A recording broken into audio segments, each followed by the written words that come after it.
हे रे दीना तू यहाँ बैठल ही हाँ जाना ही जे गर्लफ्रेंड वास तू बात ना करा नी हाँ। ओरा देखा लियो आ गेल ह ऑल है हाँ तू देखा हाँ जाना ही है। और साथे ओकर मर्दानो ह और साथे दूगो चुन्नू मुन्नू भी ह चुनिया मुनिया भी हो गले रे। हाँ 2 साल में बारे भैंस मारा तू हमार माल के ख्याल रखे रे गर्लफ्रेंड हम तो जानतू ना कि दूगो बाल बच्चा ओकर हो गले। याद रखा या कि काल्हन देखा लिया आवे थलो जे और ओकर मर्दानो जना कैसा लगा हो वेस्ट इंडीज के क्रिस गेलवा देखनी ने हाँ दाम उसने लगा हो और बालिया लगा हो ने हैं कैरिया कवर भैंस बराबर हाँ तोरा भैंस बराबर नहीं लगा हाँ हाँ। तो भैंस बराबर नहीं तो नहीं तोर खानदान में नहीं मिला तू भैंस मारा ही कि ना तो तोरे जाती है अबे तोरा बोला ही कुछ तू हमरे चुमावा ही ना मैंने तू तो गोर ही लेकिन कारिया हमने जाती है तोरे होला तब तो उ मनो गोर हो गल तू गोर हो गनी हाँ, कारिया हो गला ना मानो कहा ही ना हाँ मनो कहा ही है अच्छा अच्छा ते मिली जो ही ने आइलो था मिले जी है हाँ जो अरे तू हमरा चिंते रे बड़ी दिन हो गले रे चिंता ना फोन काढ़ी ने नंबर हाँ नंबरवा तो है ही लेकिन कोची नाम से सेव करल से ना याद है रे फुलझारिया कुमारी लगा फुलझारिया ना रे फुलवा हो फुलवा यार इतना फुलवा तुलवा इतना नाम नहीं हमरा याद रहा अरे हाँ अरे नंबरवा हाँ लगई है लगा ही नहीं देखी नहीं कहाँ हो अच्छा है भैंस मारा एक बात कहियो कहीं नहीं तू कहाँ से आवे थी सही सही बताइया हाँ हाँ अभी हम आवे थे लैट्रिन करके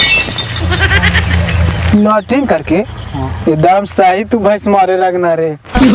लगाओ ने बकवास करत रहे हैं अच्छा लगई है हाँ पानी ओकर मर्दानवा उठा लेता है चल नहीं यार बड़ी देर रही अच्छा लगा वही जो होते से देखा जीते का हाँ मर्दाना उठेल को ने हाँ तो तोर सीधे भगवान के रास्ता काट ली तो रास्ता हुआ अच्छा चुप रहा घंटी जाए था हाँ जाए था हाँ क्या यही कि हम दिना घंटिया जाके काटा है रे फिर से लगावे पड़ते लगे तो लगा नसीब में ना हो हाथ हेलो हाँ फूल लगा हम दीना बोले थे ओके ना चिन्ह गे दीना जे तू ना रहा नी एकरा बिना ई हमर भैंस मारा दोस्तवा है जे चिट्ठिया ना ले जाला लाल बेटा रवा हाँ चिट्ठिया ला बेटा रोज ले जाला वही भैंस मारा हमार दोस्तवा है हाँ आएंगे तू आलिन तो हमरा फोन ना करनी के देखी तो तोरा से बढ़िया तो हमार दोस्त है गे कि हमरा तो कम से कम कहा के ने गे मिलेला मिले बोले मिलेला ताकि सुन गे जब आएंगे ना गे ते कम से कम मिल ले गे हम एकदम करे जो अदमा जुड़ा जीते गे मिल ले मत गे करे जो फाटा दीना एकदम करे जो काकड़ी नियन फाटा हो गे का करियो नींद ना वो काय कर रतिया के मिलेला हाया न मिले एने एने यहाँ महिमापुर देने काचीवा रोडवा ना हाँ उन्हें यहाँ बसवा देने हाँ बसवा ढेर सारी ना रहा हाँ वही है यहाँ जो हाँ मैं दोस्तों के लेके आया हाँ हम ना जीवो हमरा लाज लगा है इसी इन्ना आवेले कहोगे तू हम ही है वो खाली अकेले जो ने जल्दी ठीक है भाई तू आओ जल्दी हम दौड़ा लावे थियोगे कम से कम धोखा ना दिया ठीक है का को है जी है जो दीना दीना अब ना बैठनी मौगी बिना जो सही बात मेरे दोस्त सही बात चौबस मेरे दोस्त ये जो दीना जो घर के जो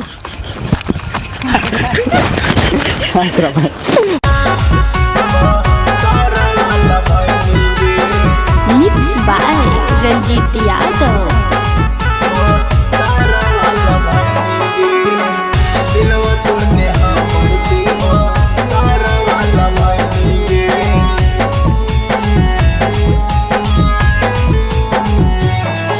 कहे कहनी तू ऐसन रानी आगे दूसरा के सुनावे थी कहानी आगे कहे कहनी तू ऐसन रानी आगे दूसरा के सुनावे थी कहानी आगे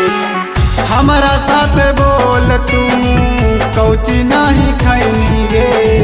हमारा साथ बोल तू कौची नहीं खैनी गे दिलवा तोड़ के हमार तू भा तारा वाला बहनी गे आगे दिलवा तोड़ के हमार तू भा तारा वाला बहनी गे तारा वाला बहनी गे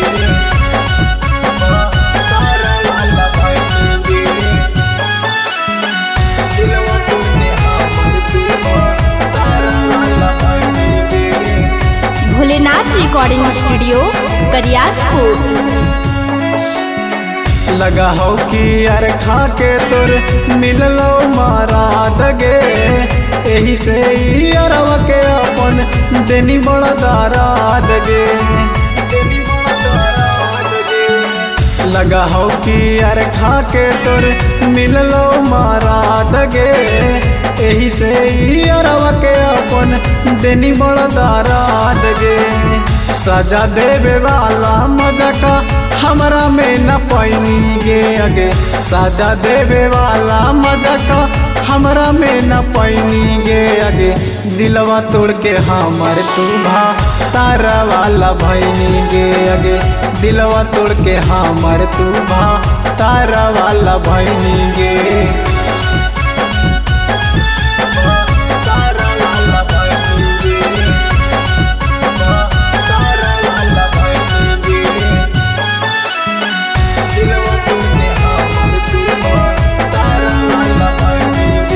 मिक्स बाय रंजीत यादव। कुलनी ताराइले छुटतो तोरा कुछा दिन में, चंदन सुबोधवानी मैं तो नहीं चीन में। कुलनी ताराइले छुटतो तोरा कुछ दिन में, आरुन बिने सरनियन मैं तो नहीं चीन में। पिंटू रंजित के तू खास काहे होनी गे अगे, पिंटू रंजित के तू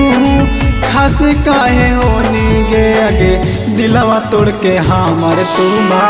तारा वाला भैनी गे अगे, दिलवा तोड़ के हमर तू भा तारा वाला भैनी गे। Bholenath recording studio Kariyatpur.